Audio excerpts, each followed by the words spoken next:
Hoje falaremos sobre o tema: o que é o espírito que sai do corpo na morte? Tiago 2,26 declara: O corpo sem espírito está morto. Tiago 2,26. Portanto, o espírito é o que dá vida ao corpo. Mas será que esse espírito é um ser consciente dentro de nós, que sai do nosso corpo e vai para um domínio espiritual? O Salmo 146,4 diz o seguinte a respeito do que acontece quando o ser humano morre: Sai do espírito, ele volta ao seu solo. Neste dia perecem deveras os seus pensamentos. Salmo 146,4.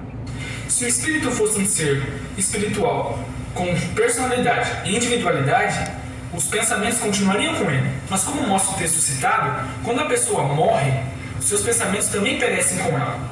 A descrição da criação do homem mostra que o espírito é um ser sem personalidade. Gênesis 2,7 declara: E Jeová Deus passou a formar o homem do pó do solo, e a soprar nas suas narinas o fôlego de vida, e o homem veio a ser uma alma vivente. Gênesis 2,7. Note que o homem recebeu o fôlego de vida, não o ser espiritual dentro dele. Portanto, o espírito é a força de vida sustentada pela respiração. Os animais também possuem esse espírito. Eclesiastes 3,19 afirma: Pois há um evento consequente com respeito aos filhos da humanidade, e um evento consequente com respeito ao animal, e há para eles o mesmo evento consequente. Como morre um, assim morre o outro, e todos eles têm apenas um só espírito. Eclesiastes 3,19. Algumas traduções vertem por fôlego, mas a palavra hebraica é ruá, que significa espírito. Assim, os animais também possuem espírito, ou seja, força de vida. Mas vejamos uma objeção levantada sobre essa questão. Se o espírito não é um ser espiritual, e sim uma força sem personalidade, por que Eclesiastes 12,7 diz que o nosso corpo voltará para o pó da terra de onde veio, e o nosso espírito voltará para Deus que o deu?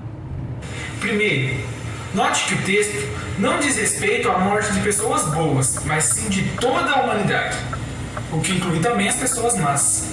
E o Salmo 5,4 declara sobre Deus: Ninguém mau pode residir contigo por tempo algum. Salmo 5,4.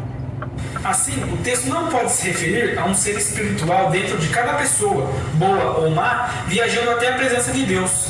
É evidente que o espírito nesse texto é a força vital que habilita a pessoa a viver. Algumas traduções reconhecem essa conclusão. Veja um exemplo.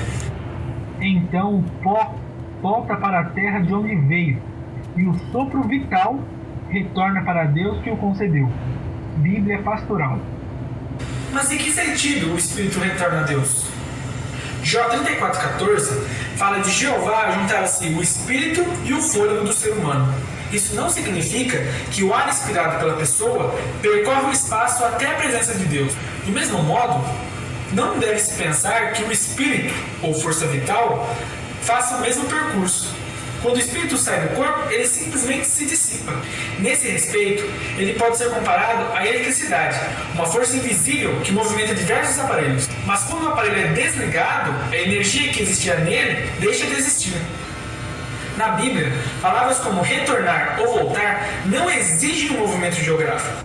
Em Malaquias 3,7, Deus disse: Retornai a mim, e eu vou retornar a vós.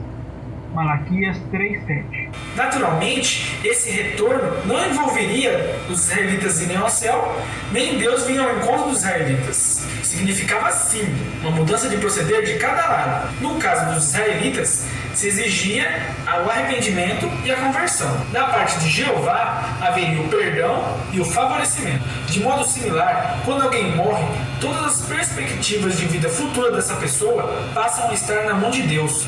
Ele decidirá se vai ressuscitar tal pessoa por dar a força ou espírito de vida. Nesse sentido é que o espírito retorna a Deus. Pense nisso.